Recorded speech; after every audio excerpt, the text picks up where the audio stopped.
This story begins long ago, at a time when humans believed in the gods and prayed to them desperately. They pray for victory to Ares, the god of war. From Artemis, the goddess of the moon and the hunt, they would pledge eternal purity. To Demeter, the god of harvest, they would beg for more food and no hunger. While traveling, they pray for a safe journey to Poseidon. And the gods themselves? They had no limits in life. They could never age or wither. Soon, the praises and their divine power got into their heads. They were cruel, arrogant, and prideful. Because they were immortal, they became heartless to the humans who worshipped them. Another bad thing about them? They could never change the truth they have decreed. Just like the god, Phoebus. He believed love was just a passing game.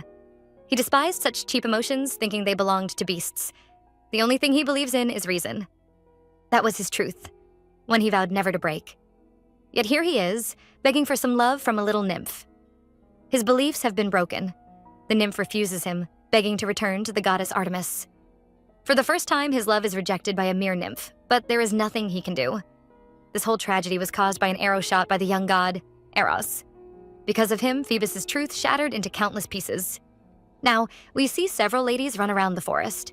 It is a thrilling hunt as they chase after a stag, desperate to catch it. Unfortunately for them, the stag seems to be getting away. It is about to run into a cave, making all the young ladies mourn. Once it is inside the cave, it will be harder to catch. They were asked by the goddess to bring back this stag. No matter what, they have to catch it. But the animal is very smart, avoiding all their traps. Even their best runner cannot catch it. The women are all tired and have given up hope. They can already imagine how disappointed the goddess would be. Suddenly, another lady fires an arrow. It accurately hits and kills the stag that has been making everyone worry. While the ladies are happy, the savior appears. She is a beautiful woman with pretty green eyes and dark hair. Our heroine's name is Daphne, and her friend Euclea praises her. It seems our girl has some really amazing archery skills. She is trying to be modest and pretends to be worried about the stag. Her friend sees through her. Daphne is such a perfectionist, she wouldn't come down until she hit the stag. She once stood on a tree for 2 hours just to catch a game. They have to hurry back to the temple because an important guest is visiting today, the god Phoebus. Daphne isn't interested in him. You see, she left her father's hometown all because she detested men. Her father is the river god, Peneus, but Daphne would rather serve the moon goddess Artemis. The goddess is known to be a virgin, only interested in hunting and leading her nymphs. Daphne hated those men who only chased her because of their filthy desires. The only place she could be free from them is in Artemis's forest where men are forbidden. So she disobeyed her father and fled to the moon goddess's side. She swore an oath of eternal chastity to Artemis, vowing never to fall in love. But Daphne didn't see a problem with this. In fact, she has never been happier. Now, she roams the beautiful forest with her friends, knowing that the goddess is protecting them. This was all she desired, a perfect paradise. Until it is all ruined. Back to the present, the friends are returning back to the temple. Daphne might not be interested in the god, but she wants to know why Lord Phoebus is visiting. Euclea has no idea. They are just nymphs and can't know such important information. But she has some advice for Daphne. This is the first time Daphne is meeting the god. Apollo Phoebus is the only man allowed into this pure, forbidden land ruled by his twin, Artemis. Each day, after completing his duty as the sun god, he would visit his beloved sister. Daphne has heard rumors about him.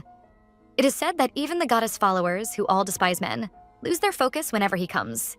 But these are stories whispered when the goddess isn't around. Because they have vowed chastity to their goddess, having feelings for a man is the worst sin ever. Anytime someone mentions Phoebus, Daphne remembers Callisto. She was a pitiful girl, turned into a bear by the goddess after she broke her vow and lost her purity. Those stories remind her of how cold-hearted her goddess is. She wouldn't accept any betrayal. Euclea knows she has never seen Phoebus before, so she gives her a warning.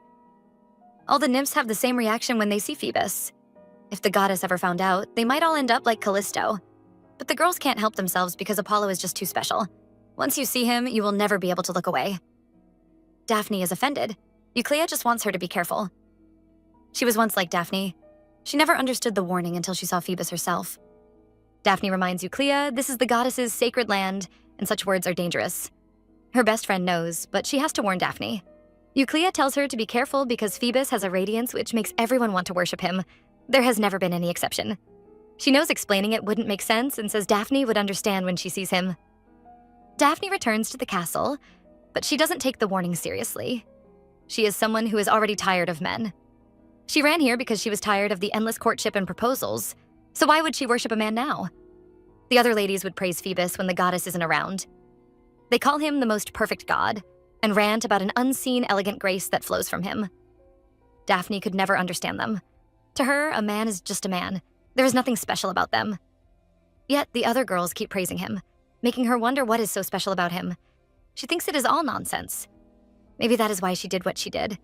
If only she had listened, her end might not have been so tragic. He arrives dressed in white and gold. His body is like an art, his face shining like a sun. Daphne should have listened to her friend's warning. Euclea reminded her the other girls were like her. They all came here because they despised men and swore never to give their attention or hearts to them. They would even be punished if they broke this oath. And yet, they all feel the same love for Phoebus. It isn't love caused by Eros's arrow or the goddess Moire's prank. Daphne will only understand when she sees him. And Daphne does understand. Because from the first moment she saw him, she fell deeply. For the rest of her life, she could never look away from him. The ladies are out hunting again. Just like the last time, the stag is getting away, but there is no Daphne around to save them. The ladies are disappointed and argue about who will tell the goddess this news. It has been several days and they haven't brought any food back. They keep having failed hunts. They really miss their best shooter, Daphne, and think about asking her to teach them. Her closest friend is really worried about her. It has been weeks since she last joined them for a hunt. Every day, she gives different excuses and refuses to step out of her room. The only person she agrees to see is the goddess. Her friend tries to convince herself she is just overthinking. She heads back home, believing Daphne will be fine. Except Daphne is not okay. Right now, she is in despair. She has committed the greatest sin the goddess hates, having feelings for a man. Every day, she sits in her room trying to understand what is wrong with her. She hoped it was just worship or admiration. But it is much more than that. Weeks have passed, but all she wants is to see him again, even from afar. She hasn't joined the goddess hunt in a long time because all the joy she used to get from hunting, from catching prey, is all gone. Instead, what gives her joy is the night, because that is when he would return. After finishing his daytime duties, Phoebus would come looking for his sister. He never noticed the woman watching him from afar or even looked at her. After seeing his sister, he would spend the night with different women. Daphne thought these foolish feelings would disappear soon, but boy is she wrong. Our girl is so gone that even seeing the daylight his sun chariot brings makes her happy. She doesn't know what to do anymore. After several nights of crying and despair, she finally realizes what she wants. Just a look from him would be enough. She wants him to look at her and smile one more time. Night arrives and it's time for Phoebus's visit. Because all the other girls have gone hunting, Daphne is invited to join the girls welcoming him. This is what she has been waiting for. She rushes to dress up and mocks herself as she does so. She says she only wants to see him one more time, yet every night she keeps coming back. But there is nothing she can do. It is like she has been possessed by this man. Every time she sees the sun, she thinks about him. When night arrives, she waits for him to visit and is just happy to see him. She can't resist this feeling. Lord Phoebus has no idea a girl is lusting after him so badly. He sits on his throne while waiting for the girls to serve him and wash his hands. He orders all the other girls to leave, asking only 2 to remain. Daphne is lucky to be picked. She finally gets the chance to personally serve him. We discover that the goddess Artemis isn't in the palace. She went into the forest to visit some friends. This is the perfect time for things to go completely wrong. While the other maid speaks to the Lord, Daphne is preparing his water. She is done, but when she looks up, she sees Phoebus staring at her. She stands there in shock. He asks for her name, making her even more nervous. She can't believe he was looking at her and starts blushing. She tells him her name, but her heart won't stop racing. She tries to convince herself it was just a coincidence. Phoebus has never looked at her before. It will be the same this time. Well, new update, girl. The god has already noticed you. He personally calls her over to wash his hands. The sound of her name on his lips makes her wish he can continue calling her forever. You have to know, back then when he called other nymphs, her heart would be full of jealousy. It would consume her, almost making her do something foolish. But now he is finally calling her. Yet she knows how dangerous it is. No matter how happy she is, she must never show it. She begins to serve him, hoping he wouldn't notice how badly she is shaking. But he does, and even teases her by playing with her fingers. The poor girl's brain collapses. Phoebus is amused by how innocent she is, just like a child. When the other maid tries to send her away, he even refuses and calls Daphne adorable. Our girl has fallen completely. She can't even hide how hard she is blushing. The head maid is concerned and tries to warn the Lord. He doesn't need her warning because he knows how fierce his sister is. If he touches this girl, his sister might just shoot him to death. They might be siblings, but even he can't provoke her. Since Daphne is her property, she will guard her tightly. But the protection that once pleased Daphne now makes her sad. She hates hearing herself being called the goddess's property. It makes her feel small and worthless, like an ant underneath the goddess's feet. She tries to console herself by thinking about Phoebus talking to her. Just hearing him speak to her makes her happy. The god also watches her. He notices something and sends the headmaid away, leaving only him and Daphne alone in the room. Our girl is nervous, especially since the Lord keeps staring at her. He even holds her hands. He says his sister has always spoken about her and praises her. He is happy to finally meet her. The god is seriously teasing this girl. Not only does he keep holding on to her, he even praises her for being a good hunter. Now that they are alone, he wants to know everything about her. The naive Daphne is won over by such simple words. She has been feeling like a nameless person in this palace, until Phoebus arrived. Girl, what about the goddess who keeps praising you? Well, she can't remember those people now. Just by calling her name, Phoebus has made her feel special. She happily tells him about her day and how her hunting went. Phoebus is very generous and praises her, making her fall in love more. She can almost hear her heart beating through her fingers. She offers to help him wash his feet, but inside her heart, she is almost crying. If she had known she would be so close to her love today, she would have worn prettier clothes. She panics and imagines herself smelling of blood. The thought makes her disappointed. This is the moment she has been waiting for so long, and she is about to ruin it with her horrible dressing. Daphne is too shy to even look at him, which makes Phoebus laugh. Even when he calls her name, she refuses to look up, making him ask if it is so hard to see her face. She is nervous and tries to cover it up by saying she is afraid to look at him. He is a god, and she is just a lowly nymph, unworthy of even seeing his face. She lies so easily, but she seems to have forgotten the person in front of her is the god of truth. He knows she is lying, and she confirms it when she is unable to admit it is the truth. It turns out Phoebus has known all about her secret crush. He knows she has been watching him from the shadows, yet pretends not to care when he is around. When she thinks he won't notice, she will stare at him with longing. He has known her feelings for a very long time. Phoebus finally understands why his sister hid Daphne away from him. He was confused by how much she distrusted her own brother, always being overprotective of Daphne. He thought she was just afraid of losing a loyal servant. But now it seems that isn't the reason. Artemis wasn't afraid he would want Daphne. She was afraid her servant would fall for him. Such a nice goddess. Unfortunately, it is too late. Phoebus teases her by rubbing her lips. He wonders how his sister would feel when she knows her most loyal servant blushes just because he called her name. He finds it so funny. His sister tried so hard to keep Daphne away from him, afraid she would end up like Callisto, the poor girl that was turned into a bear. Poor Artemis. She never knew it would be her servant who falls in love first. He mocks the nymph for daring to lie to him, the god of truth. She might pretend to be innocent, but now he knows she is not. He gives her one last chance of mercy by not telling Artemis about her betrayal. But from now on, she must act properly. Otherwise, she might be turned into stone. He finds her love funny, remembering how she trembled like a pitiful animal just from washing his feet. Even now, she still blushes. Tired of seeing her, he chases her away. Ever since that day, Daphne felt something die in her. She told herself she had no desire for him, yet why does she feel so sad? Days pass and everything returns to normal. Daphne goes back to hunting, but it is never the same.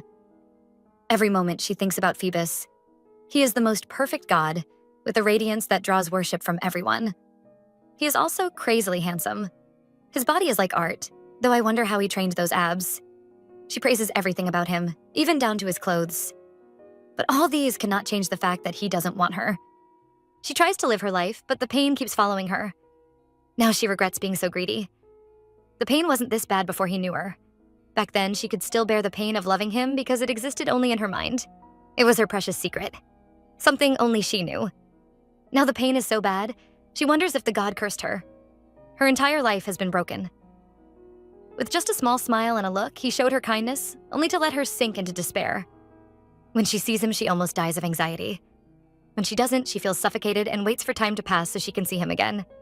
It is truly a wretched prison. But something has indeed changed. Phoebus still comes visiting, and though he still isn't attracted to her, he doesn't pretend like that day never happened. In fact, he would tease her gently in ways only she notices. Behind the goddess's back, he would give her secret looks. He acts like there is a secret between the two of them even the goddess doesn't know of. But her heart isn't moved by those things. It doesn't make her feel special anymore. Her love has now become a weakness.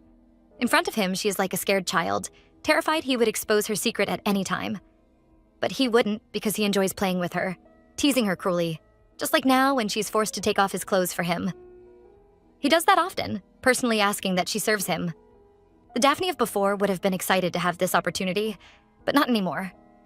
She wants nothing more than to avoid him now, but she has no choice. As always, he teases her, secretly holding her fingers. And at that moment, Daphne knows he will always remain her weakness because her heart still loves him. He smiles at her the way a master does to his slave, making her furious. She wonders if he is pleased. He might even be laughing at her, this lowly insect crawling at his feet, desperate to hold on to him. She isn't the same anymore because he has ruined her with his cruelty. She is supposed to be the best hunter, but she can't even kill a single rabbit now. She would watch him leave with another woman and would hate him for it. Yet, another part of her would desperately wish it was her. It was a twisted love story, the beginning of their tragedy. Years passed, but some things still remained the same. For example, Phoebus's torment. Sometimes he would tease her in ways only she could notice. Other times he would hug her publicly, making sure everyone saw them. He could be very cruel today, and very gentle the next day. He was just like a child, curious to know what would make her break. No matter how many years passed, his curiosity never disappeared. Daphne thought it would always remain that way, until Phoebus suddenly stopped visiting. Just like that, he forgot all about her, this toy he loved teasing. He didn't need her heart or her weakness anymore, yet she still desired him. She even wishes she could go back to the times when he would play her like a toy. Back to the present, Daphne has been given an impossible task. The goddess wants her to send a gift over to Phoebus's realm. Daphne doesn't understand why she has been chosen. Artemis knows her brother favors this servant. She believes he would welcome Daphne when she appears with her gift. Daphne can't refuse, but she is still hurt. Everyone thinks Phoebus favors her. After all, even though they were never intimate, he would ask her to personally serve him.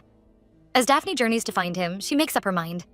She is going to ask Phoebus to stop his teasing and consider a relationship between them. She believes after all these years, his feelings must have changed a little. She is tired of waiting and plans to confess her love to him, even if she ends up dead. But what Daphne sees when she enters his palace destroys her. Phoebus is busy pleasuring another woman. She is so shocked. She stands there watching them until Phoebus notices her. Only then does she run away. She can't focus on anything, and it isn't long before she trips and falls over. Now she lies on the forest floor, feeling like her heart is about to be torn to pieces. What disgusts her more is that a part of her still wishes she was that woman. Daphne can't take this pain anymore and sends a prayer to the goddess of love. She begs Aphrodite to give her a chance with Phoebus. Just one chance for him to treat her like a woman and not just a toy. All she needs is his love. She is willing to sacrifice her life for it. But even she finds her request ridiculous. She doesn't know where to go and decides to return back to Artemis's palace. She drops Phoebus's gift and vows never to return to this place again. Daphne might not have meant it, but the love goddess Aphrodite has heard her prayer. As we said earlier, everything began with the little god, Eros, the son of Aphrodite. From a young age, Eros has always been a troublemaker. He would sneak out from his mother's palace and roam around Earth with the small bow and arrows his mother gave him. He would visit all the gods' realms, causing chaos wherever he went. He had 2 arrows in his bow. The golden arrow will make you fall in love with the first person you see, while the lead arrow will cause you to hate the person to death. Little Eros was as playful as his mother. He would target humans, hitting them with his love arrows. If his scheme is successful, he would enjoy the love story. If something goes wrong, he would run away immediately. The chaos will be left for the gods of the land to settle, always making them suffer. And now this little troublemaker has appeared in Phoebus's realm. It seems he has caused some trouble, but the other smaller gods can't handle him. Lord Phoebus has to appear personally to take care of this little tyrant. The boy who caused the trouble isn't bothered and is even eating an apple. Lord Phoebus isn't pleased with him pretending not to know his name. When the boy gets annoyed, Phoebus says it is his mother's fault for giving him an insignificant name. Ouch. Eros lists all of Phoebus's names. He remembers every name given to Phoebus and thinks this makes him smarter than the god of wisdom. Phoebus bursts his bubbles and tells him memorizing names doesn't make him smart. If that were the case, all the humans in the world would be wise. Eros mocks Phoebus for having so many names, accusing him of enjoying human flattery. Phoebus reminds him he isn't the one seeking the attention of mortals with his bow. He isn't like Eros, who is desperate to use his powers to win human favor. The little god would blind the eyes of humans and beasts with his arrows, using them to play his little games. He enjoys watching them run around in confusion, believing he is doing something great. Meanwhile, all he has is this little bit of power. Eros is hurt. Since he can't bully Phoebus, he tries to bully the god's subject. However, Phoebus won't let him. He warns him not to look down on the god of day. Eros might have a higher position, but his power cannot compare to that of the lesser god. In fact, the day god is even more important than Eros. Eros cannot believe Phoebus is comparing him to a lesser god. He says, his power of love is the greatest, a statement that makes Phoebus laugh. He can't believe Eros just compared the power of love to time. Every god has a divine authority that humans worship. Phoebus' subject, the god of day, can control time. His power can affect even the gods of Olympus. Phoebus asks Eros what his own power achieves. No god is controlled by his divine authority. Instead, he can only bully humans. Eros keeps saying love is powerful, yet his own mother treats it as a game. He tells Eros the hard truth. His divine authority is useless, simply a toy. He can never compare to Phoebus. Seriously, if I was Eros, my self-esteem would be damaged. The little god is feeling bad, but Phoebus doesn't stop. He tells the young god the only reason the day god didn't resist him is because of his fear of Aphrodite. Everyone knows how vengeful she is. He tells Eros to stop calling himself powerful when he is only relying on his mother's power. The more he does this, the more he proves he is just a child. Eros doesn't want to agree with Phoebus' evaluation of him, saying the older god knows nothing about him. Phoebus doesn't care to know more. He already knows one truth. Until Eros awakens his power, he will forever remain a child. Eros can't contain his anger and packs up his things. He says Phoebus must be interested in him. What a joke. Phoebus is happy to see him leave and warns him not to appear in his realm again or disturb his people. He tells Eros he doesn't care about his power or divine authority because he doesn't value them. To him, love will always be beneath logic. Eros is so annoyed, he returns home to his mother and lays on her lap, crying. His mother thinks he is cute and cuddles him. She even praises her son for remaining innocent, saying it is the reason why so many people's love remains pure. When he asks why she isn't angry, she tells him Phoebus was probably playing a prank on him. Eros becomes annoyed, thinking his mother is also making fun of him. But Aphrodite isn't. She can't do anything to Phoebus. But that doesn't mean Eros can't use his divine authority on him. She gives Eros an idea. Just as Phoebus can use his arrows to kill a powerful beast, Eros can also use his arrows to kill the god's heart. Aphrodite advises Eros to use his love arrows on Phoebus. She thinks the god is too prideful, always relying on his past deeds to act arrogant. She is also secretly doing this so she can destroy Phoebus and Artemis. The siblings' power of reason and restraint is so great, the humans have forgotten all about love. Aphrodite pities the nymphs who worship Artemis, not knowing how heartless she is. The last time her father Zeus defiled one of her nymphs, she didn't blame him. Instead, she punished the nymph for breaking her vow and turned her into a bear. Even worse, she made the girl's friends hunt her down as prey. Till the end, Artemis had no pity for the girl. Aphrodite dislikes their behavior, which they disguise as restraint. She finds it funny because another of Artemis's nymphs has betrayed her and fallen in love. But Aphrodite isn't bothered by the goddess. She's more angry at Phoebus, who dared to insult her and her son. He always praises his power of reason and says love is beneath it. Aphrodite thinks he is just arrogant and is determined to destroy him. The only way to do that is to make him fall under the power of love. And that is how this whole story begins. That very night, 2 different arrows were shot from Eros' bow. The golden arrow, which inspires love, and the lead arrow that causes endless hatred. That night, Daphne has a terrible nightmare. In her dream, she becomes a deer and is being chased by her own friends. In the end, she is caught and hit with an arrow. She begs her friends to recognize her, but it turns out they already do. They just think she is an animal who betrayed her master. Therefore, she deserves death. Daphne wakes up crying, only to discover it is a dream. When she looks around, she realizes she is in Phoebus' forest. It seems the girl has forgotten everything that happened. She can't remember how she got here, wondering why she woke up in a strange land. She even thinks her goddess might have found out about her feelings for Phoebus and sent her here as a punishment.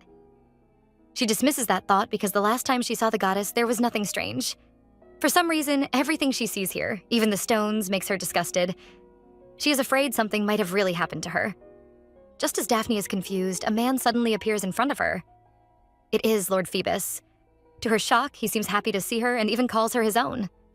Just like her, he had a dream. In his dream, she was lost in his forest all alone. Just seeing how scared she was in the dream made him very sad. Daphne thinks this is all madness. Why is Phoebus in front of her, taking care of her? How did she get here and how did the god appear in this forest? In fact, where the hell is she? Well, girl, you're going to be confused for a long time. Phoebus is now holding her hands and even kisses it. He promises her she isn't dreaming. She is now in his land, safe with him.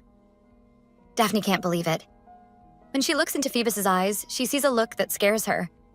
She pushes him away, certain this man cannot be the god. He must have been switched because the Phoebus she knows would never stare at her like she is the only woman he loves. She keeps rejecting him because this can't be real. He thinks the night goddess Hecate might have pranked her and tries to make her believe she isn't dreaming anymore. But Daphne doesn't care because she has far more bigger problems. If it was before, she would be jumping with joy at the thought of Phoebus loving her. The her of before would be happy to see him holding and touching her. But Daphne can't feel any joy right now. She had dreamed of this moment 1,000 times over. But now that it is actually happening, the only thing she feels is disgust. Imagine this feeling. You have wished for something your whole life, but when it finally happens, all you feel is disgust and dread. That is what Daphne is going through right now. Phoebus thinks she is still in love with him, when in fact she can't even remember the feeling of loving him. Everything about him makes her skin crawl. Not long ago, she was desperate for him to touch her. Now, even his touch feels very horrifying. Those memories of loving him feel very distant, almost as if she never even loved him. Phoebus has no idea the girl is horrified by him. He thinks she abandoned his sister and came here because she is in love with him. He doesn't know she's heartbroken by this fact. She can't believe she broke her vow and came to him all by herself. It is impossible. She remembers her dream. The thought is so horrifying, she starts running away from the god. She has to get out of here and away from this man before the goddess finds out and turns her into a deer. She is so out of it, she doesn't hear Phoebus begging her to stop. The place she is running to is very dangerous. Just like he expected, she trips and is about to fall, but he saves her. He carries her like a princess, scared because he almost lost her just like he dreamt. But his love just makes Daphne more disgusted. He insists on carrying her back, making her confused. He is treating her like a precious lover, even stroking her back to help her calm down. But even his touch is horrifying. She begs him to let her go, desperate to return to the goddess Artemis. All her efforts to push him away are just a waste. He doesn't even let her create a small space, desperate to feel her skin. She is scared someone might see them until he reminds her this is his territory. She has nothing to be afraid of here. Daphne thinks some god must be playing a prank on her. All she did was dream, and then she woke up in an unfamiliar land. Even worse, it has to be Phoebus's realm. She doesn't know why she is here. Phoebus answers her question and says her heart brought her here. He tries to kiss her, but she only feels disgust and pushes him away. He thinks she is just confused, but he doesn't know she detests him. He keeps looking at her like a greedy snake, ready to eat her all up. She tries to trick him into letting her go, but he sees through her plan. If he lets her leave, she will never come back. Daphne also knows she can't return back to Artemis. She already left the goddess' side, and even worse, ran over to her brother's land. If Artemis ever finds out, she is going to die. She is annoyed and blames it all on Phoebus. She still insists on leaving. Phoebus tells her this isn't a prank. She keeps shaking, so he knows she is also afraid. She knows what will happen to her if she returns. Daphne thinks the goddess would show her mercy. Phoebus is confused by her resistance, wondering why she keeps resisting him. He believes she is just denying her feelings. He tells her just by stepping into his land, she has betrayed the goddess. Everyone knows how possessive Artemis is. If he sends Daphne back, the goddess will kill her. Now Daphne has nowhere to go. Phoebus doesn't want her to worry. He plans to take her back to his palace. From now on, she will live with him. Phoebus tells Daphne she will be living with him from now on, making her panic. She tries to struggle, but he doesn't allow her to resist. The god of dawn is already awake, and he must return to his palace to begin his duties. When they return to his palace, he tells her about his dream. In the dream, she ran away from Artemis and came to him. Unfortunately, she got lost in the woods while desperately looking for him. She was scared and kept calling his name, but no one answered. He expresses his feelings. When he saw her scared and trembling, all he wanted was to hold and comfort her. When she started crying, his heart broke and he hated himself. Immediately, he woke up. He went searching for her in the forest, but couldn't find her. For the first time, the god felt fear. He walked around the forest, searching for her like some weak human. But he doesn't see it as a weakness. He is just happy to hold his beloved and finally bring her into his palace. Daphne finds his story unbelievable, but Phoebus is the god of truth and prophecy. Everything he says must be the truth. His dreams are like prophecies, and he can never speak a lie. She has no choice but to believe him, but that doesn't mean she believes his story about loving her. They have spent years together, yet all he did was torment her. For years, he treated her cruelly, enjoying her suffering. He would ignore her for years, but once he notices her love fading, he would appear and revive it with some kindness. She was like a toy he could play with whenever he pleased. And yet such a man falls in love with her overnight. The god also notices her disbelief. He doesn't know how to prove his love, but Daphne doesn't need him to. He is the god of truth. If he says he loves her, then he really loves her. But she isn't happy. Not too long ago, she had desired him. She needed him to look at her like a lover and treat her well. Yet now that he is doing these things, she hates it very much. Her heart and her mind are going through different emotions.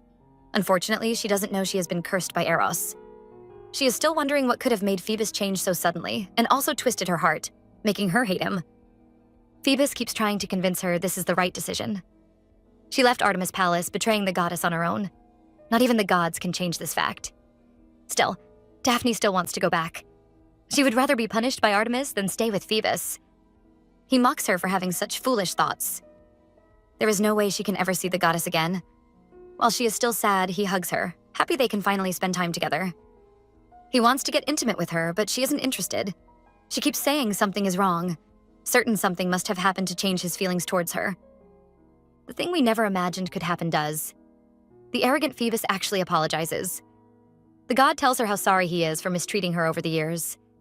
He doesn't want them to waste any more time and promises to make it up to her. From now on, they will spend their days together. He is still arrogant, however, believing nothing strange has happened. After all, he is the awesome god of truth. In fact, he believes Daphne is trying to deceive herself. She must have become too used to hiding her feelings. He tells her not to hide her love anymore, asking her to forget all about the goddess. However, Daphne refuses. Even if she isn't physically with the goddess, she can never forget her. Her heart and love will remain with Artemis forever. No matter what, she belongs to her. Now Phoebus is really angry. He doesn't even let her talk and just pushes her into the bed. He starts getting intimate with her, desperate to change her mind. When she keeps resisting him, he warns her to stop. If she continues, he might become jealous of his own sister. He tries to get intimate with her, saying they have wasted too much time apart. Daphne is losing her mind. She doesn't understand why something she longed for now makes her irritated. His touch brings her pleasure, yet she feels a deep hatred for him every time he speaks. She hates it when he pretends like he has loved her for a long time. All those years, she was the only one enduring, watching him pleasure different women. While she was bound by Artemis's rules, he enjoyed himself, watching her heart shatter every time. He would give her hope, only to ruin it the next second. Now, he pretends like he has always loved her. She asks the god to think because his behavior right now is very strange. For many years, he treated her like a dog, amusing himself with her love for him. It was even more fun because she was a nymph who had sworn chastity to his sister. He never considered her worthy of sharing his bed. Yet now, he is suddenly in love with her. She believes he must be under a prank from the night goddess. Phoebus refuses to listen. The night goddess might deceive people with false dreams, but she can't affect him. He is the sun god, and this is his territory. He believes Daphne is trapped in the goddess prank. He takes her out into the sun, trying to wake her up from the night goddess's dream. Daphne is convinced by his words. The situation now is too confusing, making her believe she is really dreaming. She thinks she might have fallen into a bad dream when she entered the forest. That is the only way she can explain what is happening right now. Phoebus starts to get intimate with her, promising to treat her better. He would pamper her until she forgets any anger she has towards him. He would never allow anyone to disrespect her. She allows him to touch her, thinking everything is just a dream. His love for her, his touch, and even the man himself cannot be real. The two start kissing, getting intimate. He praises her throughout, obsessed with how beautiful she is. They enjoy themselves for a very long time. Yet Daphne is confused. This might be a dream, but the feelings are too real. His touch and the emotions she is feeling doesn't seem fake. It makes her even more confused. Right now, she can't resist the god. She is afraid she might commit the unforgivable sin even in her dream. She wants to wake up so badly, but Phoebus is giving her too much pleasure. The two are finally done. Phoebus goes to work, leaving her to rest. She is angry at herself for giving in to her desire. Lady Artemis's will never forgive her. All her hopes of returning to her goddess palace have been ruined. This stupid dream has turned into a nightmare that would haunt her for the rest of her life. That night, she had another dream. This time, there are two Daphne. The real her is trapped, while the other one mocks her unrequited love. She is so desperate to have the god, she even dreams about him. The fake her says no god will be willing to love Daphne. Everything that happened was a dream. The lady mocks her miserable life. She begged to be loved by him, but when it happens, she hates herself. She is living a nightmare. The fake Daphne wonders if Artemis would pity Daphne if she knows how miserable the experience was for her. The lady wants her to face the consequences and accept her divine punishment. Even if this was a dream, she chose to be with Phoebus. It doesn't matter if she is dreaming or awake anymore. As long as she has found pleasure in a man, she is unworthy of returning to Artemis's side. From now on, her life will be full of so much despair. She would beg to be turned into a tree instead. Daphne wakes up to a harsh reality. Everything that happened between her and Phoebus was real. None of it was fake. She wasn't trapped in any dream and had actually been intimate with the god. She is shocked by this and decides to run away. Nighttime is approaching, so she must escape before Phoebus comes back. Unfortunately, she can't. Not only are her clothes missing, Phoebus's attendants would also drag her back as soon as she steps out. Still, she is determined to leave this palace. She has no one to rely on, only herself. No one would help her. The gods, they all serve Phoebus. The nymphs, they all love and desire him. There is no way they would betray him just to help her. Now she sees the difference between him and Artemis. The goddess was never concerned about worship, only caring for the hunt and freedom. Phoebus, on the other hand, commanded respect and worship from the humans. Even his palace is like a kingdom. Daphne doesn't understand why she isn't happy. Such a powerful god is in love with her, yet all she feels is shame and despair. People fall in love in a minute, but in her case, she suddenly fell into hatred overnight.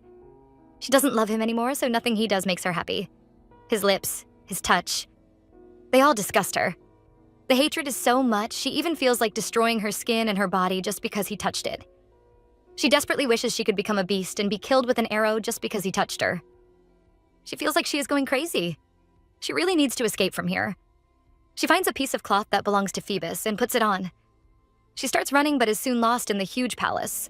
It is nighttime, meaning Phoebus will soon be back. She is so scared she trips and falls. She plans to get back up, but suddenly her legs stop moving. She tries desperately to move, but it is too late. Phoebus is here. He is annoyed by how stubborn she is. Even after his warning, she still tries to escape. He is worried she might have hurt herself. He thinks she is still trapped in Hecate's dream and wants to get her out. He tries to touch her, but she rejects him harshly, pushing him away. He doesn't listen, forcefully holding her. He warns her current stubbornness might be cute, but her pretending to dislike him is unnecessary. He casts a spell on her to help her wake up, but she just falls asleep instead. He carries the sleeping girl in his arms and heads back to the bedroom. Phoebus doesn't know, but someone is watching him. Above the palace, a god with winged shoes and a sword shakes his head. Things have gone really bad. Lord Phoebus is on his daily duties when he notices someone causing a commotion on his land. He stops to question the culprit, who turns out to be Hermes. Hermes greets Phoebus, but makes sure to stay far away. Phoebus's sun chariot is no joke. He is sure Apollo must have known about his arrival. Phoebus denies it. He might be the god of prophecy, but even he can't know everything that happens. He scolds Hermes for always appearing without warning. Hermes defends himself. He is Zeus's special messenger after all. I didn't know gods stole, but Phoebus is sure that is what Hermes came here to do. He is after all the god of merchants and thieves. He either wants to steal or bargain. Either way, he isn't here for a vacation. Hermes isn't here to steal, but to pour out his sorrows. Because Phoebus has angered the goddess, all the other gods are suffering. Even him, Zeus's messenger, isn't spared. Ever since Daphne vanished, the goddess released all her hunting dogs into the forest. He only went to deliver Zeus's message, yet he is ambushed by several large dogs. He manages to escape them, only for the goddess to shoot her silver arrows at him. In the end, he had to hide behind a large rock, crying and shaking. Don't worry, it is just a regular day in the trials of Hermes. Phoebus listens to the god complain about his sorrows while he keeps laughing. Knowing how much Artemis cares about Daphne, he will have to make it up to her properly. He tells Hermes to hide this secret from his sister. He says Daphne is his future bride, so he has to protect her from his sister at all cost. Hermes isn't a fool. Artemis already suspects her brother. Because he is close to Phoebus, she probably treats him like an accomplice too. Phoebus has stopped attending the gods' meeting at Olympus, making Hermes curious. The god of wine and the goddess of wheat have made fresh wine and ambrosia. Just thinking of it makes Hermes glow like the sun. He is such a happy baby. Unfortunately, Phoebus has had enough of the gods' sweetness. He wants to know what new things have happened in the realm of the gods. Hermes is such a big gossip, telling him about the god Zephyrus. Just like Phoebus, he has fallen in love. His lover is the arrogant flower goddess Chloris. Unfortunately, she wouldn't even look at him. Phoebus, however, is proud, warning Hermes not to compare him to Zephyrus. He is different because his own lover actually adores him. Zephyrus might have a one-sided love, but he, Phoebus, has his lover's adoration. But Hermes is also confused. Everyone knows how much Phoebus values reason and logic over emotions. For him to suddenly fight with his sister over a nymph seems very strange. Since Phoebus defends himself and says he is right, Hermes decides to leave. He wants to know if Phoebus has a message for his sister. Phoebus orders a new bow to be made for her. That is the only thing that could calm her anger. Poor Hermes imagines going back there and begins to cry again. His life is really full of suffering. Before Hermes leaves, he warns Phoebus about Aphrodite and her son. They are just like roses with thorns. If Phoebus keeps provoking them, he might end up bleeding one day. In fact, knowing how unpredictable the goddess of love is, she might have already pricked him. But Phoebus can't understand this warning. He thinks Hermes is just saying nonsense. Hermes tells him his instincts are always sharp, but he doesn't explain more. He begs Phoebus to make peace with his sister because it is the other gods who suffer. The two gods say their goodbyes and return to their duties. Phoebus returns to his palace. He is done for the day, and it is time for his sister, the moon goddess, to take over. He is happy, wondering if his lover is awake. She has been sleeping for almost a day. He regrets having to work. If not, he could have watched his beloved sleep. It turns out he was never ignoring Daphne. All those years, she was always too afraid, almost driving him into frustration. Still, at the end, she came to him willingly. He thinks she is just like his sister. She changes emotions as quickly as his sister does. He doesn't care about Zephyrus or what Aphrodite and her son are planning. Every woman he knows has always fallen in love with him. He believes Daphne's resistance is just temporary. She loves him, and that is a truth nobody can change. Except it no longer is. He returns to his room only to see his lover is already awake. She is being dressed by his maids, looking absolutely stunning.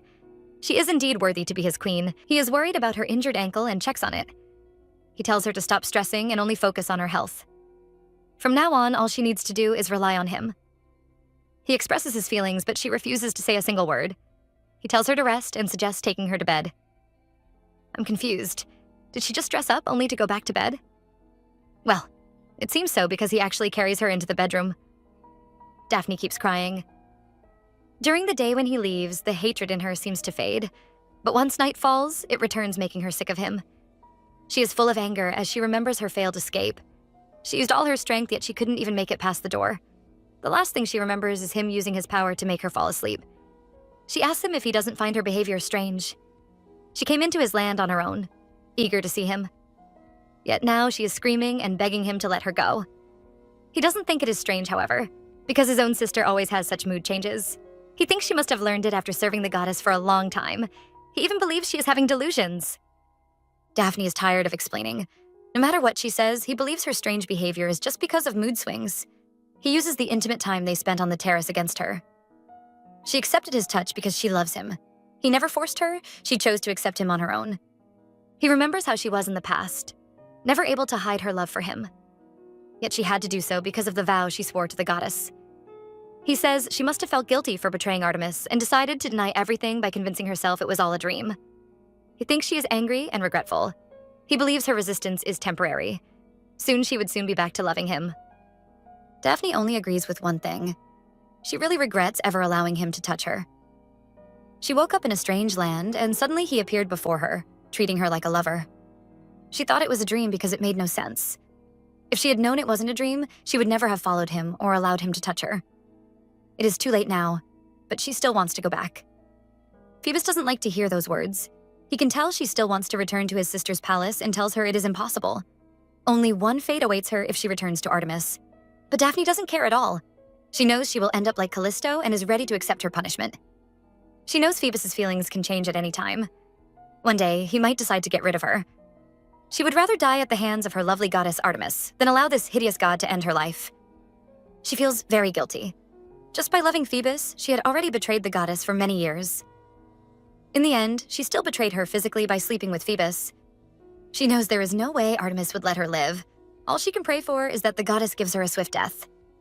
She wonders when her life started to go wrong and concludes it must have been from the first moment she saw Phoebus. That was the day all her problems started.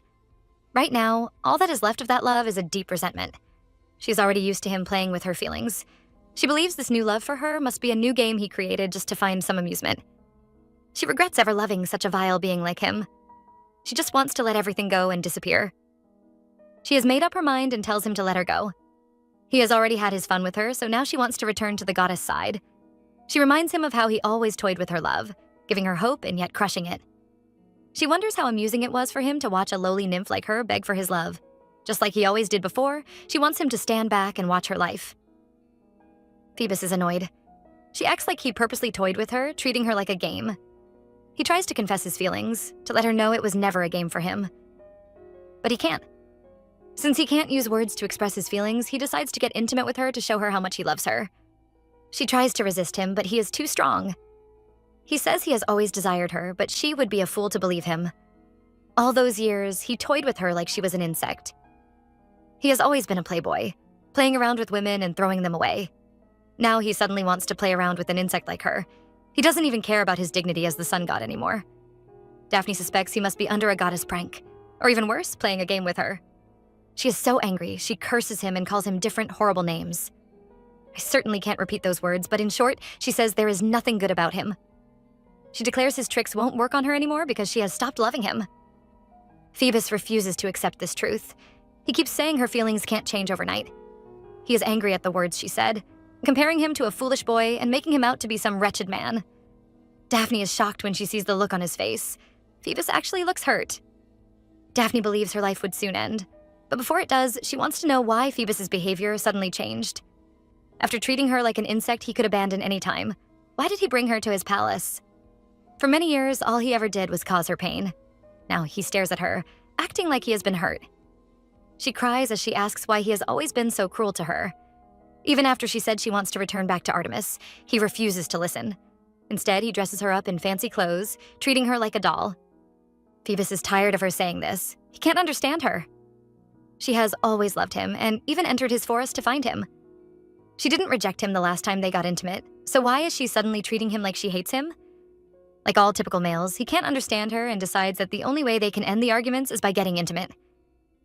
Except Daphne doesn't want to at all. She tries to push him away, but he is too strong.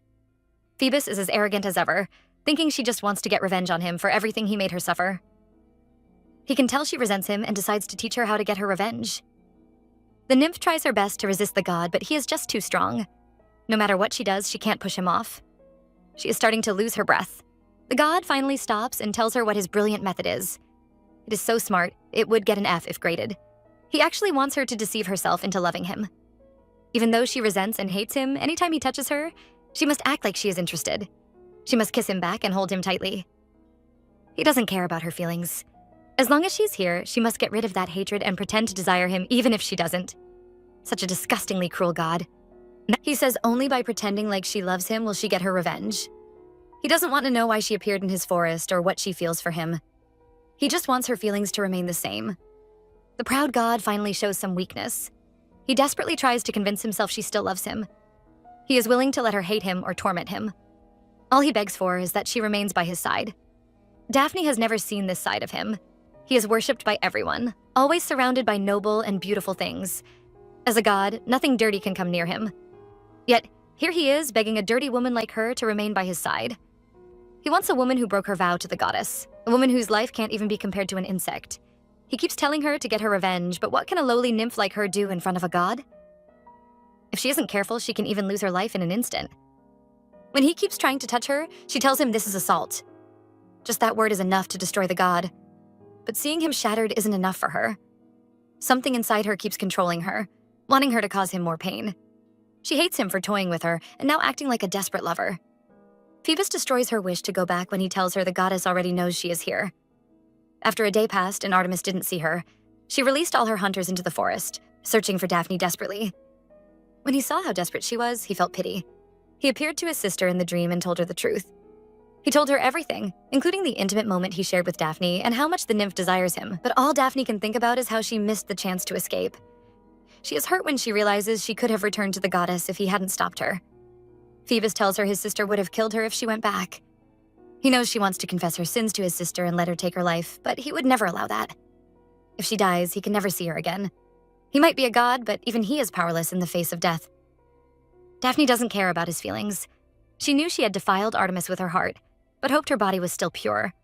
Then she could return to Artemis and end her life with a pure body, instead of allowing this vile being to defile her. But it is too late. Seeing her so distracted, Phoebus can tell she is thinking about his sister, and it makes him jealous. He warns her to stop. He might like her desperate look, but it is making him impatient. All she needs to do is rely on him, and he will give her everything she needs. Phoebus knows she is afraid, but he doesn't want her to be. He will never hurt her and vows to always cherish her. All he wants is for her to give him her love. Daphne cannot accept any of it. She never thought she would see the god beg for her love one day. She can tell something is wrong because why did she suddenly wake up in his forest? And why, after ignoring her for many years, is he suddenly in love with her? None of it makes sense. He is finally in love with her, treating her like she is his precious treasure. And yet, after praying for this moment for so long, the only thing she feels is resentment mixed with desire. The feeling of resenting him and still wanting him is too much. His face disgusts her, yet she can't push him away. It makes her feel like a terrible person. Ever since she met the god, her mind and heart already shattered. Back to the present, Phoebus has learned his lesson. Now he asks for her permission before he gets intimate. But the nymph doesn't care anymore. He has never cared about her feelings before, so she doesn't need him to start now. Just like he always has, she tells him to treat her like a toy. Phoebus knows he can't change her mind, so he agrees with her. He also reminds her to use his method. No matter what happens, his feelings for her will never change. All he wants to do is pleasure her and make her happy. The two start another round of bedroom activities. He tries to treat her gently and protect her, but she hates it. She even bites herself on purpose. Phoebus doesn't know what to do anymore. He can't stop her from hurting herself. He has a request from her. He wants her to deny those harsh words she said. He is desperate to know her rejection was just an act to punish him. He wants to hear her say she loves him. He is acting very gentle, but Daphne just dislikes him more. She would prefer it if he was still as cruel as before. She doesn't want him to care about her feelings, yet he keeps staring at her like he loves her. She just wants him to treat her like he did before. Like an animal. A night of pleasure passes. While Phoebus enjoys himself, Daphne sheds tears of pain. In her palace, the goddess who caused this mess is busy enjoying a nice bath. Her attendants praise her beauty, which makes her smug. What makes her even happier is imagining the troubles Phoebus is going through right now. Gossips with her attendants, asking them how they would feel if they suddenly hated someone they have loved for many years. That is exactly what Daphne is going through. Aphrodite, always one to cause trouble, decided to pierce Daphne with the arrow that causes hatred. Then, she shot the arrow of love into the proud Phoebus. Since he has always despised love, she wants him to have a taste of it. But she doesn't give him a love-filled passion and joy. Instead, she curses him with a love story filled with anger, hatred, and resentment. He has always been the god of wisdom and logic, but now he will suffer from the pain of love and hate. His beloved nymph would go through 12 different feelings for him, and none of them would be positive. Aphrodite is happy because Phoebus has already lost this battle. As long as he doesn't understand love, he will continue to suffer. Happy with the trouble she has caused, she goes out on a walk. She sees the sun and knows Phoebus is still going about his duties, walking around proudly. However, he will soon crumble. She feels no pity for him, and even blames him for spoiling her mood. She will only free him when he kneels at her feet and begs like a dog. But she knows he won't. He has lived for eternity, and the only thing he values is logic.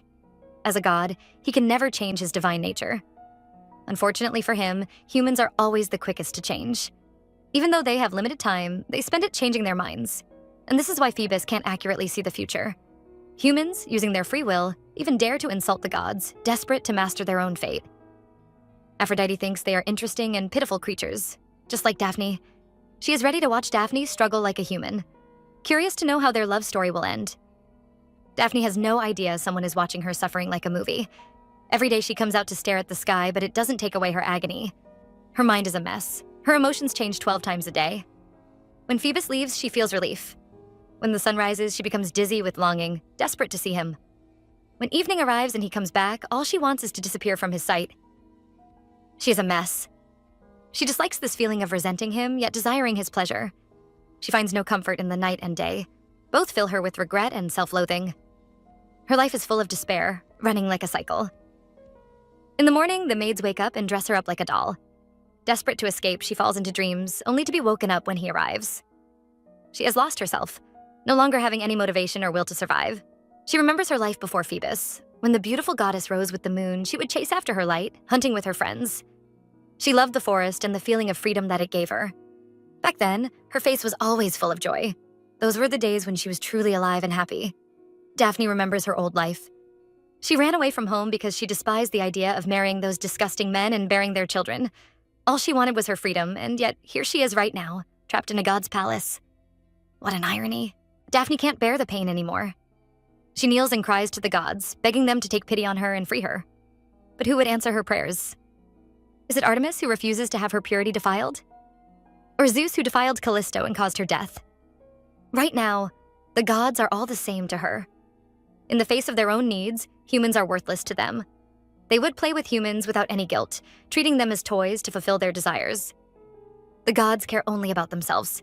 They will never save humans. From now on, the only person she can rely on is herself. Rather than trust in those useless gods, she would believe in herself. She makes up her mind and begins to plan her escape. She made a mistake the last time, running away without making any plans. This time she will make sure she is prepared. Her first step is to learn all the paths in the palace. Phoebus had given his permission for her to roam his realm, allowing her to leave the palace without the maids stopping her. She will use this chance to memorize all the forest paths. Once she leaves here, she will return to her father's home to hide. She is done wasting her days crying over what has happened. As a huntress, she is more familiar with the forest than Phoebus. Even if she can't win, she has no choice but to try her best. Phoebus has no idea his beloved is planning to escape. He is here to visit the love-struck Zephyrus. The poor man lies under a tree, desperately calling his beloved's name. Phoebus meets him in that state and makes a remark about how lost he looks. Zephyrus, the wind god, is known to move between places without any reason. But Phoebus is sure the god has a purpose for coming to his realm. Every god has heard about Zephyrus' love story. Hermes keeps insisting his situation is the same as Zephyrus, but Phoebus doesn't believe him. The wind god looks like he is going through torture. He wants to know more about Zephyrus' love story. A god falling in love is never a new story. They all have too much time to waste and spend it playing around with humans. Phoebus is only interested because it is Zephyrus. The god of wind is known to have no direction. For all eternity, he has moved around, full of boredom. He has never shown interest in any being, either god or human. Yet such a god is suddenly in love. When the god refuses to talk, Phoebus begins to get impatient. He isn't one to waste time and demands to know why Zephyrus is looking for him. The wind god finally speaks. He is here to seek Phoebus' help. He wants Phoebus to help him win over his beloved Chloris. However, even Phoebus is helpless. The goddess of flowers is known to be a very prideful woman. She refuses to bow even in front of a higher god like Phoebus. He tells Zephyrus he won't be able to win her heart so easily. But the wind god doesn't care. He knows how much Chloris loves her flowers and begs Phoebus to make them bloom. That way, he can finally make her happy and see her smile. Phoebus finds the situation unbelievable. Among all the gods, Zephyrus was the most unbothered. Forget about love, he didn't even care about pleasure or desire. He lived like an old monk, moving between different worlds. Everything felt meaningless to him. Even life itself had no meaning. To Zephyrus, his eternity was a curse. He would even disappear at times, making some gods weep while others rejoiced. He never cared about anything, not even the gods themselves. And yet such a being has come to beg for his help just to make a goddess smile. Phoebus wonders if love is really that powerful. Zephyrus mentions the rumors about Phoebus quarreling with Eros. However, Phoebus doesn't think much of it.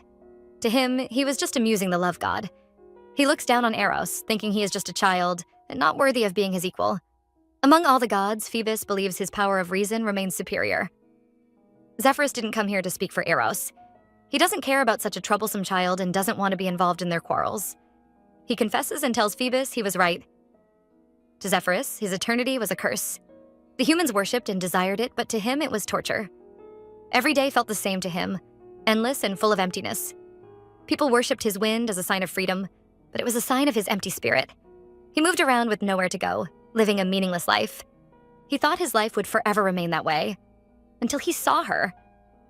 She was going about her day, smiling upon her flowers. Just one look and he knew his previously empty life had now found a meaning. He was a mess, desperately craving her presence. All he wanted was to see her happy. He just wanted to exist in a world where she exists. Because of that, he gained purpose. He has to keep living, carrying out his duties forever, just for her sake. He was eager to share his feelings with her, but she was indifferent to him. She wasn't moved by his love. He did everything, bought her jewels, gave her special wine, yet nothing could move her heart. The only thing that made her happy was seeing her flowers blooming under Phoebus' sunlight. Phoebus is amused by Zephyrus' wish. He dares to talk about dreams before the god of reason. Zephyrus challenges him, asking him about his own love. He doesn't believe Phoebus doesn't dream like him. Our male lead is boastful and tells Zephyrus they aren't the same. His own lover actually loves him. He is proud of himself because he hasn't lost his reason. Unlike Zephyrus, he still believes in his laws. The wind god doesn't care about logic and reason. All he knows is that you can't love someone and expect to keep your logic. If Phoebus keeps doing that, he will regret it one day. Phoebus doesn't agree, but still chooses to fulfill his request. He knows Zephyrus just wants to please his lover and prays the god's effort would move her heart. Zephyrus is surprised. He didn't think Phoebus would actually help him. Of course, Phoebus isn't doing it for free. He has a request. Zephyrus must bring flowers to his wedding. This announcement shocks Zephyrus so much he has to sit up straight. Phoebus assures him he hasn't heard wrong. He plans to hold a big wedding and make Daphne his queen. Phoebus returns home happily, but he notices something is wrong. The maids all look uneasy when they see him. After questioning them, he figures out why. His Daphne is missing. Back to a few hours ago. The maids gather around gossiping about Daphne. The first one is worried about her unusual behavior. Normally, she would go for a walk around noon, but she has been in her room all day. The second maid is happy she is staying quietly in the palace. At least they can monitor her. She has been watching Daphne and notices she cries all the time. Once, she even looked like she was about to jump off the terrace. The first maid warns her to be careful of what she says, but her friend is tired of keeping shut. She's very worried about Daphne. Every night, they tell Phoebus about Daphne's day, but her routine is always the same. She skips meals and cries herself to sleep. The maid is afraid Daphne might lose her smile forever. They can't understand Daphne's desire to leave. For them, this palace is a paradise. When they look up, they see Daphne. She no longer looks sad and is even dressed in her hunter's outfit. She is determined to go into the forest. Her maid, Arya, is afraid. Night is approaching, and Daphne is known to spend hours inside the forest. Arya is worried something dangerous might happen to her. She keeps trying to persuade her, but Daphne insists on going. She would rather face the dangerous forest than stay trapped in this horrible palace. Arya dislikes Daphne saying she is trapped. She reminds Daphne she can go anywhere she wants. Everything she desires, they can also provide for her. Daphne finds her funny. Arya promises to grant all her wishes, yet right now she is trying to stop her. Daphne reminds her of all the times she asked her to leave her alone, yet the girl insisted on watching her every day. She is merely Phoebus's eyes and ears, reporting everything Daphne does back to the god. To our female lead, this palace is her prison. She tells Arya she can follow her into the forest if she is so worried, but first she has to be able to keep up with her. Daphne is someone who served Artemis. If she wants to, the girl will never find her. After frightening Arya a little, she asks if Phoebus would punish her if she leaves. The maid says he won't. She is just afraid he would be too sad. To make him happy, she wants Daphne to stay here and accompany him forever. Daphne finds this funny. Arya wants to sacrifice her freedom just to make Phoebus happy. The maid is shocked to hear such harsh words, but Daphne feels no guilt. She tells Arya she has said even worse things to the god himself. Arya is shocked by how arrogant she is, even speaking badly about a god. She says Daphne can only do it because Phoebus favors her. Daphne doesn't mind. She already knows Phoebus's interest is temporary. Her life means nothing to the gods. The little maid dislikes Daphne for disrespecting their god. Daphne knows how much Phoebus is loved. Not only the nymphs in his palace, humans and even gods all fall under his beauty and worship him. He is known as the greatest god. She tells the maid she is just a plaything to their god, so she shouldn't worry for her. She doesn't want the maids to torment themselves trying to maintain Phoebus's happiness. Daphne knows they can't understand her because they all love Phoebus. Arya is confused, asking her why doesn't love him. Our girl's answer is simple. She has forgotten everything, even the deep love she had for him. Back to the present, Phoebus can't believe what he is hearing. But even after the maids repeat it, the situation is still the same. Daphne went into the forest and hasn't returned. However, Phoebus isn't worried. He thinks she was just angry and went into the forest to calm down. He gave her the permission to go wherever she pleased as long as it is within his realm. When he notices how silent his maids are, he realizes she must have gone out of his territory. If she was still in his forest, his birds would have informed him. The maids finally confess. They disobeyed his order and followed her into the forest. According to the last servant who followed her, Daphne had managed to avoid Phoebus's ravens and even the servants. Right now, she is heading towards Lady Artemis's domain. A few hours earlier, Daphne goes for a ride in the forest. Just like she thought, the forest is very huge. The last time she came here, she only managed to find her way with Artemis's blessings. But now she has no one to help her. She will have to find her way back using her own strength. Not only that, she has to find a perfect escape route that Phoebus won't notice. She stops thinking and just enjoys the feeling of being back in the forest. It reminds her of those days spent hunting with her friends. Every night she dreams of those times, making her wonder if the gods are playing a cruel trick on her. She is beginning to detest them. She sees a river and stops to allow her horse rest. Finally alone, she can think about everything that has happened since she arrived here. She went from thinking it was all a dream to wanting to give up her life. Now that she is far away from that dreadful palace, she can finally think about her feelings for him. Phoebus seems to have changed overnight. He could never have enough of her, always doing it anytime and anywhere. She never stops him because she enjoys the pleasure he brings her. He would treat her gently, holding her as if afraid she would escape. His behavior almost makes her believe he loves her. But her feelings have also changed. All she feels for him now is anger and disgust that won't go away. Even when he treated her like a toy and played with her heart, she had never hated him this deeply. She just wants to understand why their feelings changed so much. Night has fallen, making the forest look dark and creepy. The sound of Phoebus's ravens makes it even worse. Daphne is aware of how much trouble she must have caused. It turns out she never planned to escape today. She pretended to head into Artemis territory, allowing the ravens and servants to chase her so she could use them as training. Everything is to make sure her escape will be perfect. She has already planned everything. Phoebus won't be around during the day. As the sun god, he can't abandon his duties. She will have enough time to escape before he returns at sunset. She will pretend to be obedient for some days, making the maids relax their watch. Now she returns back to Phoebus' palace. She doesn't want to, but it isn't time for her to escape yet. She can only encourage herself. After she arrives at the palace, she stays in the stable, afraid to head inside. She doesn't want to spend the night with Phoebus again. She decides to use conversation to distract. She doesn't need to go up because the god himself arrives. As soon as she sees him, she starts talking, trying to explain why she was so late. She gives him different excuses, blaming the poor horse and lying it was too tired.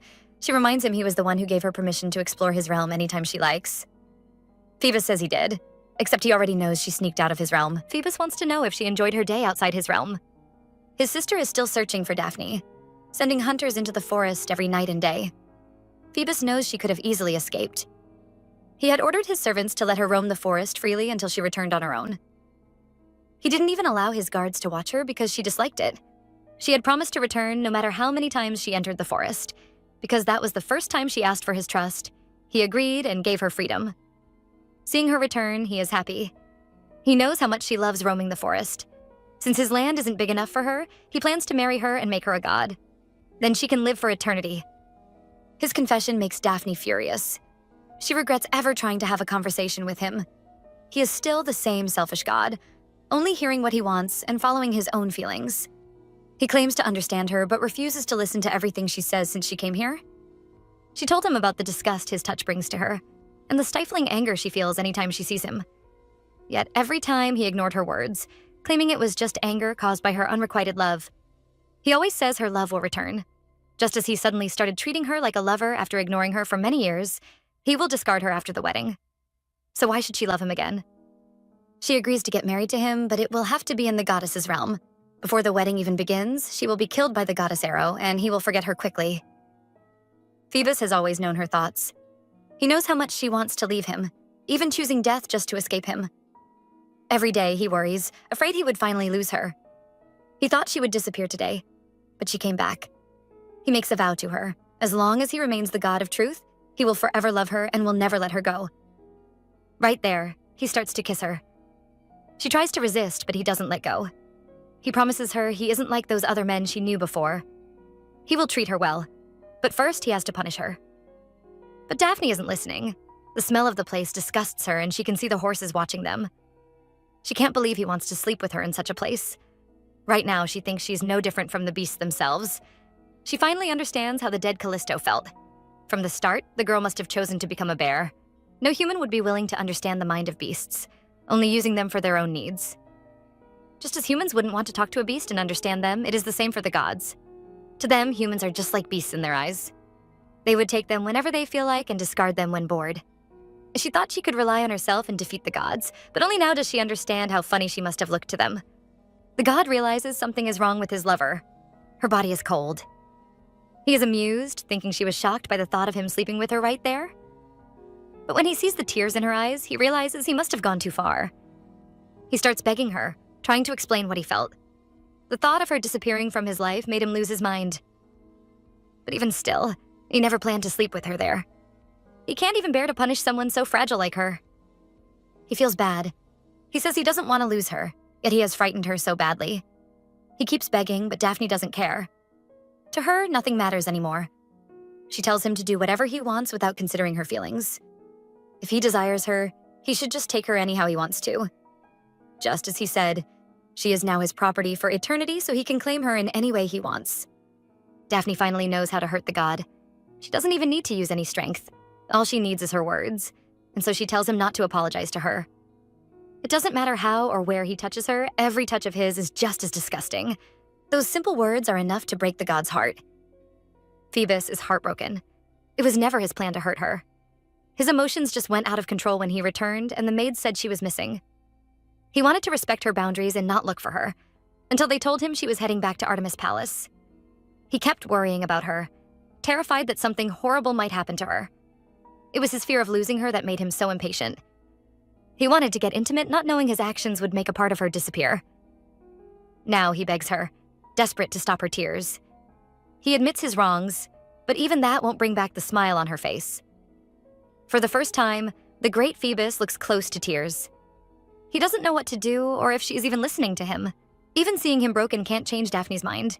His pain can't stir her emotions anymore. She repeats her statement. From now on, Phoebus doesn't need to care about her or her feelings. She is just a worthless being who doesn't need his apologies. All she wants is for him to continue toying with her. Whether she breaks or falls apart is none of the gods' business.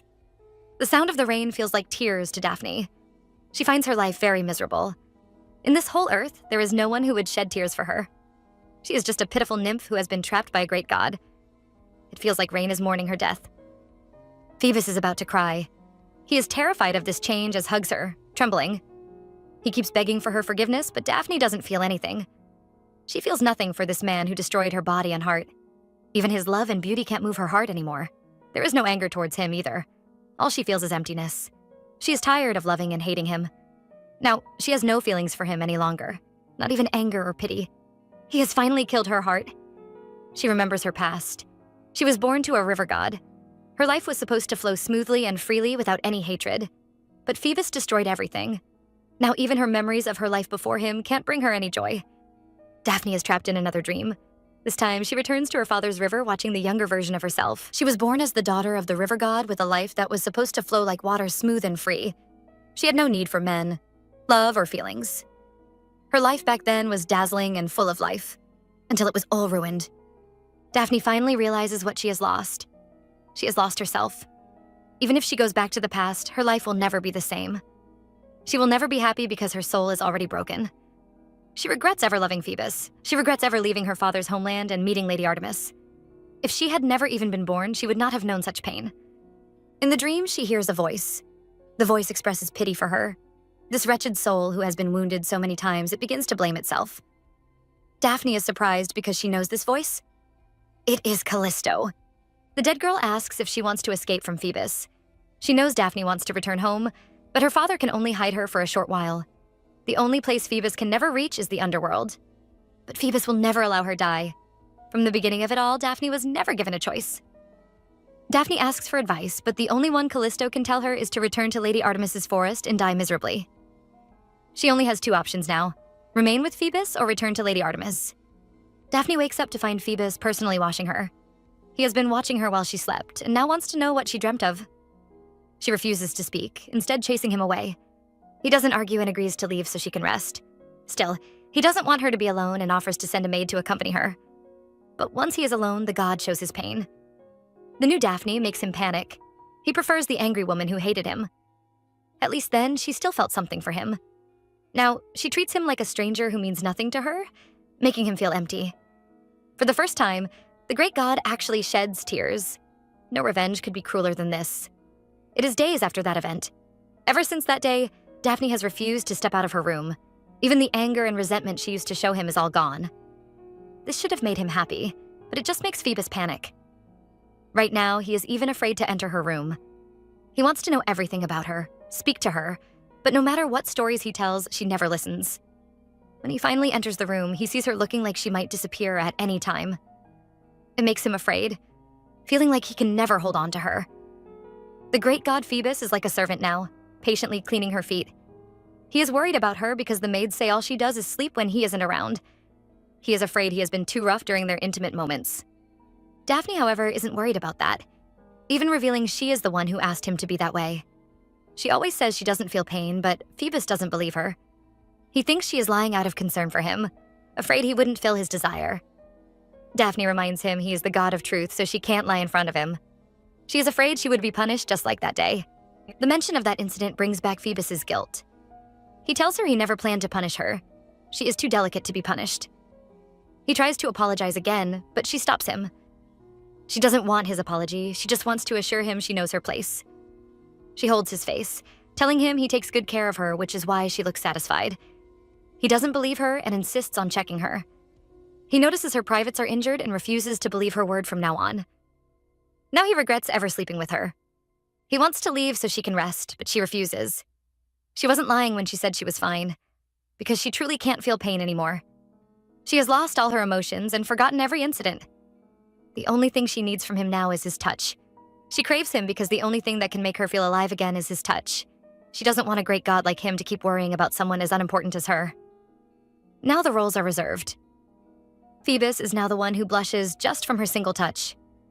Ever since that day, she has approached him first. She is the one always desiring him, eager to feel his touch. And yet, there is no love or affection in her eyes. He is the one whose heart trembles just by looking at her. His love for her keeps growing. He is desperate to know if she truly feels nothing for him. All he wants is to search deeper and find just a little bit of that deep love she once had for him. He wants to break her walls, eager to find the girl that once loved him. But he knows it is impossible. She has truly lost herself, and now he can never find that part of her again. Daphne wakes up to see Phoebus watching her sleep. The god has become so obsessed, he is even jealous of her dreams. All he seems to do is worry about her nowadays. She refuses to eat, and all she does these days is sleep. She is getting so thin, he is beginning to be afraid. He keeps preparing gifts to cheer her up, but nothing seems to make her happy. Not even the precious gifts from the other gods can move her heart or make her smile. She refuses even to speak, remaining silent most times. He is desperate to hear her voice and asks her to tell him about her dream. He wants to know everything she is thinking about. She finally speaks. She keeps having the same dream where she returns to her father's land. She spends the day picking flowers and looking over her father's realm. She knows it might not mean much to Phoebus, but those days were incredibly beautiful to her. Phoebus is happy and tells her everything must be as beautiful as she is. He wants her to continue the story, but is disappointed when she never mentions meeting her father. She tells him what her mother once said, that the time waiting to see someone is more exciting than meeting the person themselves. Her mother spent all her life waiting for her father. She could never understand why her mother would be willing to waste her years. But when she saw Phoebus, she finally understood. Phoebus is heartbroken. She tells him her deepest desires. She wants to see her father one last time before Lady Artemis finds and kills her. But Phoebus can't accept that. He would never let her die. All he needs to do is marry her, turning her to a god. His sister wouldn't be able to harm her then, and she could freely visit her father. He begs her to marry him, but she breaks his heart when she tells him she would rather die. She prefers death over the idea of spending eternity as his wife. She can tell something is wrong. Ever since she arrived in his forest, her life has been filled with strange things. It all seems like a dream, like she has been trapped in some unknown world. She can't even understand herself. As she wishes for is to make her dreams real. She doesn't want to face this reality any longer. She can't understand why Phoebus still insists on being with her. She cries as she begs him to grow tired of her. If he gets tired of her, she can finally leave this nightmare. Phoebus doesn't agree, vowing never to leave her. She doesn't believe him because he is known to get tired of women quickly. Phoebus tells her he can't let go of her. She is his joy and sorrow, his greatest misfortune. Still, she doesn't believe, thinking he is just mocking her. She begs him to free her from this nightmare. Phoebus is in pain, but he can't let go of her. She has a dream he never wants to wake up from. Phoebus tells her he will never grow tired of her or abandon her. He has planned their future. After their marriage, she will have a child. They will be a family of 3 and rule over his land together. This is their fate, and they can never change it. His promise means nothing to Daphne. She knows what the gods are like. Soon, this fake love of his would fade one day. Phoebus doesn't believe it will. Even if it does, it won't happen immediately. Those things she keeps worrying about are not going to happen suddenly. He swears an oath and promises to love her forever. She, however, thinks his promise is a joke. The gods are known to be cruel. Just like he suddenly started loving her, he will throw her aside one day. She reminds him of what he did to the Queen of Thebes. It is an old story between the goddess Leto and Niobe, the Queen of Thebes. Leto, the wife of Zeus, was cursed by Hera to wander the earth in pain while pregnant. She was forced to give birth to her children in hiding. Yet when they were born, the twins shone with a dazzling light as if blessed by the world itself. Those children were actually Artemis and Phoebus. They became gods loved and worshipped by many. But the real tragedy began with Niobe, a human woman who became prideful because of her 7 sons and 7 daughters. She looked down on the so-called goddess of motherhood who only had 2 children. Because she wanted the people of Thebes to only worship her, she stopped the goddess's festival for a day. Daphne feels pity for the ignorant Niobe. If only she knew how insulting her pride was to the goddess whose only value was her 2 children. If she had known, such a tragedy would never have happened. Daphne reminds Phoebus of what he did to Niobe. He might have forgotten about such an insignificant human, but she still remembers. When his mother came to beg for his help, he personally killed all of Niobe's sons in one night. Her husband, the king, couldn't bear the loss and took his own life. When Niobe still refused to repent, Artemis shot 6 of the humans' daughters, leaving her with only the youngest. Only then did Niobe finally beg, asking for this single child to be spared. But the gods never listened and took that child's life. The arrogant Niobe was surrounded by her family's corpses and in the end was turned to stone. Nebo had to pay a painful price for her pride, watching all her loved ones die before her own eyes. She was so full of despair, she turned into stone. Daphne reminds Phoebus of his cruelty, but the god feels no guilt. He doesn't care about the human he tortured and the tragedy he caused. He warns her not to compare herself with an insignificant human. She is his partner for life and his queen who will rule over his land. He doesn't know what to do anymore. No matter what he says, she never seems to believe his love. Even all his wisdom can't help him. He begs her, asking how he can make her trust him. She tells him she can never trust him. Nothing can ever change the hatred she feels for him. She cries as he tells him she hates herself even more for loving him. Phoebus has finally been defeated. He stops touching her, broken by those words. The great god bows his head towards a mortal, helpless for the first time. Ever since that day, he stopped visiting her. Months passed, and yet he never stepped into her room. Rumors flew around the palace, some saying he had finally gotten tired of her behavior. Others thought he had abandoned her. In the end, she was just like the other women. Daphne couldn't care less about those rumors. She is more worried about this dream she keeps having. She wants to forget it all. Those horrible dreams in Artemis's forest. She wants to forget everything she ever loved, and even more, she wants to forget herself. She knows about the rumors the maids have been spreading. She isn't surprised, as she always believed Phoebus's love was fake. She is tired of living like a trapped animal. Today, she will finally make her escape. She plans to return to her father's hometown to hide. After that, she will find another place to live. This is her chance. But when night reaches, Daphne returns to the palace. She doesn't know why she came back. She fought so hard to leave, yet when she finally got the chance, she still returned to this palace. To this prison where she can never get rid of Phoebus. She doesn't understand why she came back. She thinks it is because of those dreams she kept having for months after he left. Every time, she sees Artemis's palace. She is always walking, searching for something, yet she never finds it. It is only at the end of the dream she sees it, a memory of her love for Phoebus. She thought she had forgotten everything, but a part of that twisted love remains. Now she drops to her knees and